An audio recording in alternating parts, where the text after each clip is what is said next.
Good evening, everyone. Before we start, make sure to subscribe to the channel if you haven't already, and remember to leave a comment below to let us know where you're watching from. That way, YouTube will make sure you don't miss any updates by showing you stories just like this one every time. Now, let's begin. They say police officers see the worst of humanity, the violence, the depravity, the unexplainable. But what happens when the person who's supposed to protect you becomes the thing you need protection from? Tonight, I'm sharing 3 true stories that will make you question everything you thought you knew about calling 911. These aren't urban legends. These aren't exaggerations. These are real experiences from real people who barely made it out alive. Let's begin with the first story.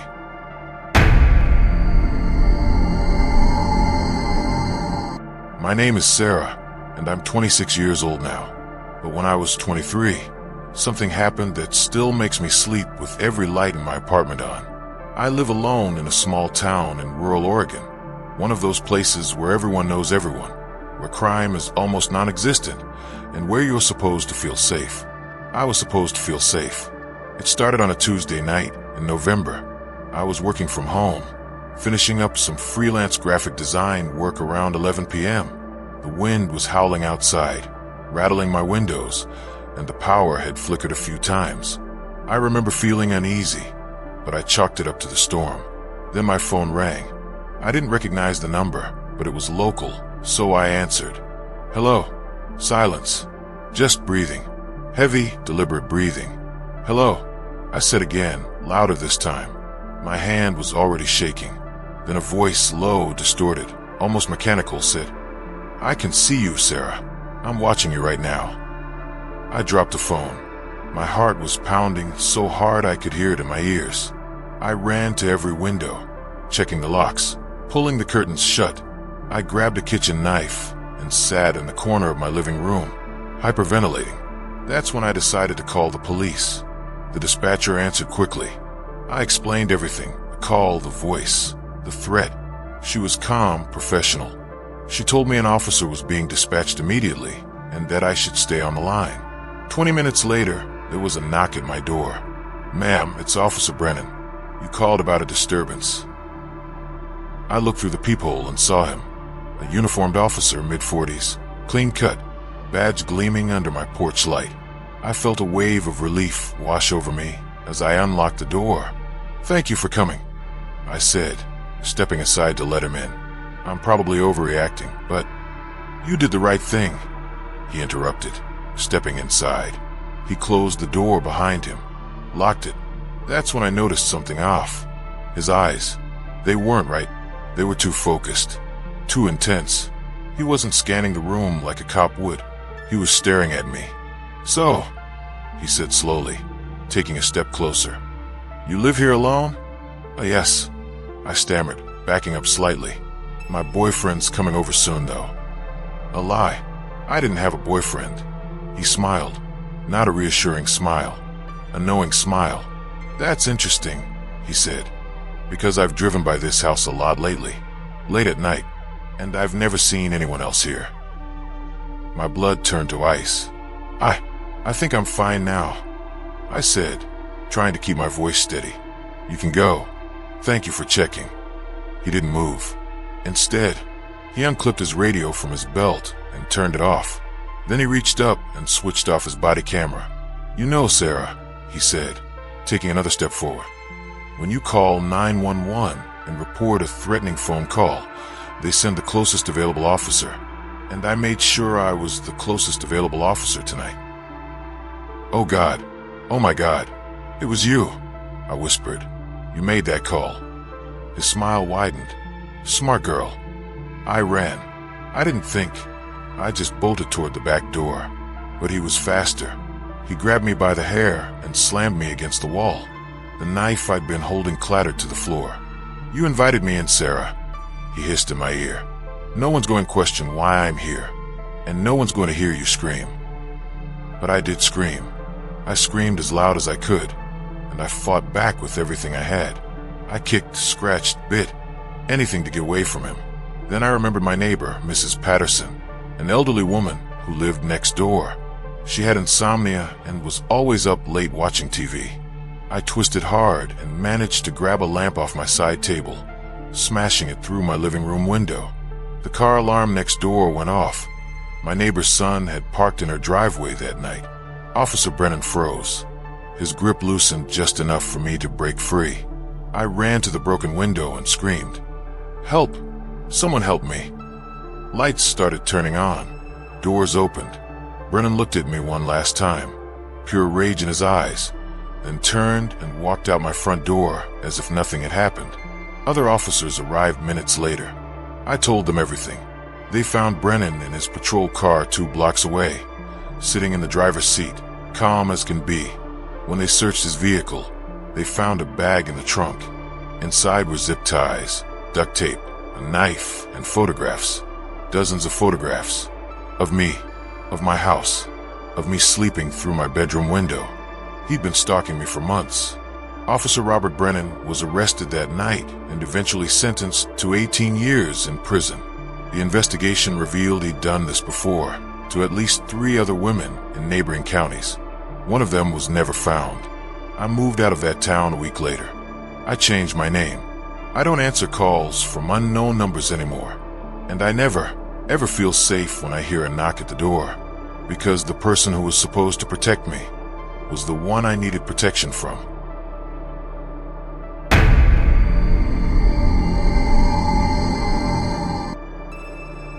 My name is Marcus, and I'm 31 years old. I'm a black man living in Georgia, and I've been pulled over by police more times than I can count. Most of the time, it's nothing, a broken taillight, random checks, the usual profiling. I've learned to keep my hands visible, speak calmly, and comply with everything. But there was one traffic stop that nearly cost me my life, and no one would have believed me if I didn't have proof. It was late August, around 2 a.m. I was driving home from my second job. I work overnight shifts as a warehouse supervisor. The highway was empty except for me and the occasional truck. I was exhausted, thinking about my bed, when I saw the lights in my rearview mirror, blue and red, flashing. I sighed, checked my speedometer. I wasn't speeding, and pulled over to the shoulder. My dash cam was recording. I always kept it recording. The officer approached my window slowly. I rolled it down, hands on the steering wheel, just like I'd been taught. "License and registration," he said. No greeting, no explanation for the stop. "Yes, sir," I replied calmly. "I'm reaching for my wallet in my back pocket. My registration is in the glove compartment." He nodded, watching me closely. Too closely. I handed him my documents. He studied them under his flashlight, then looked at me. "Marcus Green," he read aloud. "You been drinking tonight, Marcus?" "No, sir. I'm coming from work." "Step out of the vehicle." My stomach dropped. "Can I ask why I was pulled over?" His jaw tightened. "Step out of the vehicle. Now." I complied. The August heat was still thick in the air, even at 2 a.m. He told me to put my hands on the hood of my car. I did. Then he started searching me. Aggressively. Rougher than necessary. His hands dug into my pockets, patted down my legs, my back. "You got anything illegal on you?" he asked. "No, sir. Nothing." He stepped back, and that's when I saw him reach into his own pocket. He pulled out a small plastic bag, white powder inside. My heart stopped. Well, he said loudly, holding it up. "What do we have here?" "That's not mine," I said immediately, my voice rising in panic. I've never seen that before in my life. "Found it in your pocket," he said coldly. No, you didn't. You just pulled that out of your pocket. My dash cam is recording this. It's all on camera." His face changed. The smugness vanished, replaced by something dangerous. He stepped closer, his hand moving to his gun. "You calling me a liar, boy?" The way he said boy made my skin crawl. "I'm just saying, sir, that whatever you're holding didn't come from me, and my camera caught everything." For a long moment, he just stared at me. Then he smiled. Not a friendly smile, a predator's smile. "Cameras malfunction all the time," he said quietly. "Accidents happen. people resist arrest. They reach for weapons. And sometimes, officers have no choice but to defend themselves. He was threatening me. Right there, on the side of an empty highway. This cop was telling me he could kill me and get away with it. I saw his hand move toward his holster, and I made a split-second decision. I pulled out my phone slowly, carefully, and held it up. "I'm live streaming this," I said, my voice shaking. "Right now. Facebook Live. People are watching." I was bluffing. My phone wasn't even unlocked, but he didn't know that. He froze. Then, like a gift from God, another car pulled up behind us. A civilian vehicle. An older white couple. The man rolled down his window. "Everything okay here, officer?" he called out. The officer's entire demeanor changed instantly. He straightened up, put on a professional smile. "Yes, sir. Just a routine stop. Have a good night." He turned back to me, leaned in close, and whispered, "You got lucky tonight." Then he walked back to his patrol car and drove off. Just like that. He didn't write a ticket, didn't arrest me, didn't even take the drugs he'd tried to plant on me. He just left. I sat in my car for 20 minutes, shaking, crying, trying to process what had just happened. When I got home, I checked my dashcam footage. It was all there. Everything. Him pulling out the drugs. Him threatening me. Everything. I filed a formal complaint and submitted the footage. The case went viral on social media. The officer, Deputy William Hutchins, was placed on administrative leave, but he was never charged with a crime. The department investigated itself and found insufficient evidence of wrongdoing. He's still a cop. He's still out there, pulling people over. And I still drive that same highway every night for work. Except now I drive in fear, because I know the truth. If that couple hadn't stopped, if I hadn't had that dash cam, I wouldn't be here to tell this story. Some monsters wear badges.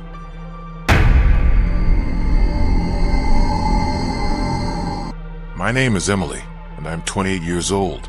What I'm about to tell you happened 3 years ago, and I still have nightmares about it. I was arrested, wrongfully arrested, and spent one night in a holding cell at a small-town police station in West Virginia. That one night changed my life forever. I'm an activist.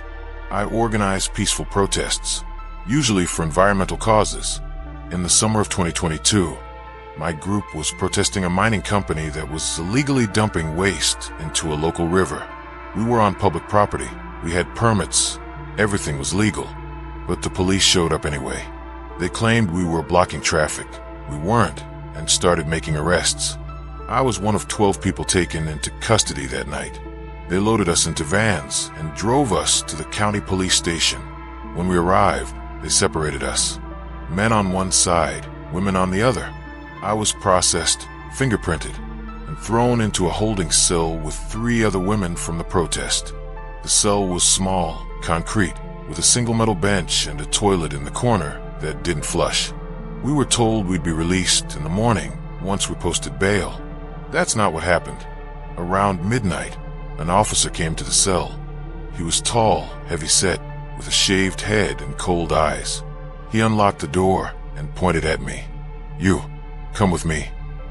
"Where are we going?" I asked. "You've got a phone call," he said. I looked at the other women. They looked worried, but what could I do? I followed him out of the cell, but he didn't take me to a phone. He led me down a long hallway, deeper into the station, past offices that were dark and empty. My instinct screamed at me to run, but where would I go? I was in a police station, surrounded by cops. He stopped at a door at the end of the hall and opened it. Inside was a small interrogation room, just a table, 2 chairs, and a camera mounted in the corner. "Sit," he ordered.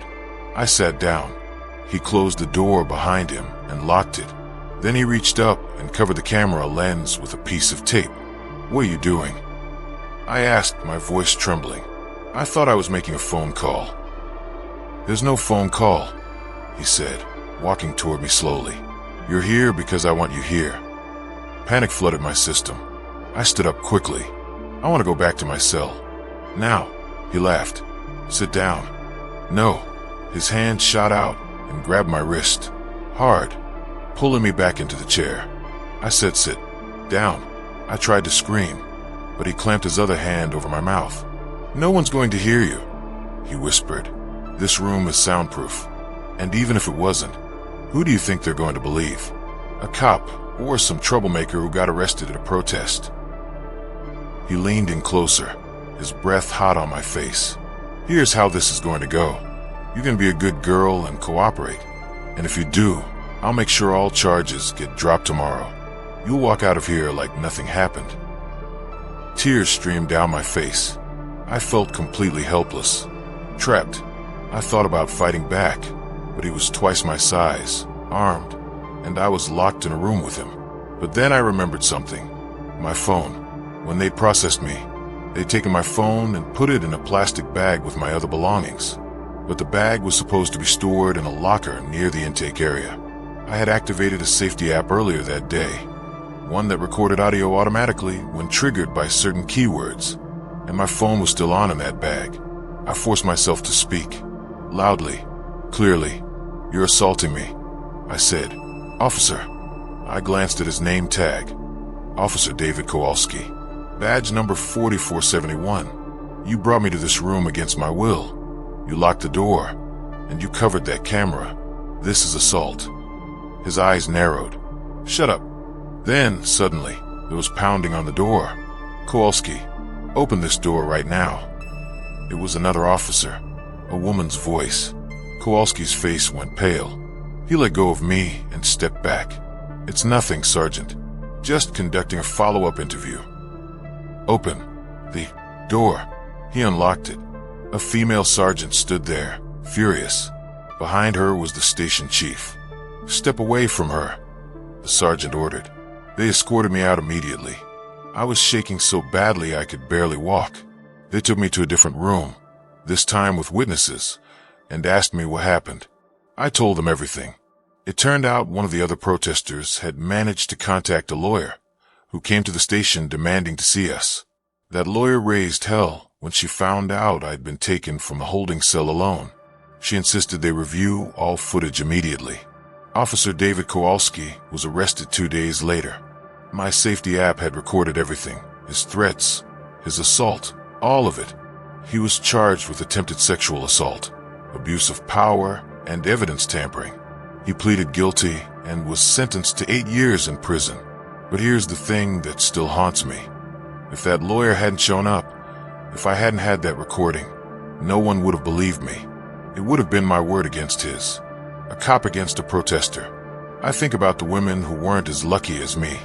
The ones who didn't have recordings. The ones who weren't believed. Because the truth is, sometimes the people who lock the doors are more dangerous than the people behind them. These 3 stories are real. They happen to real people. And they're a reminder that evil doesn't always hide in the shadows. Sometimes it wears a uniform. If you enjoyed, or should I say survived, these stories, make sure to hit that like button and subscribe for more disturbing true horror stories. Drop a comment below and let me know. Have you ever had a terrifying encounter with police? Or do you know someone who has?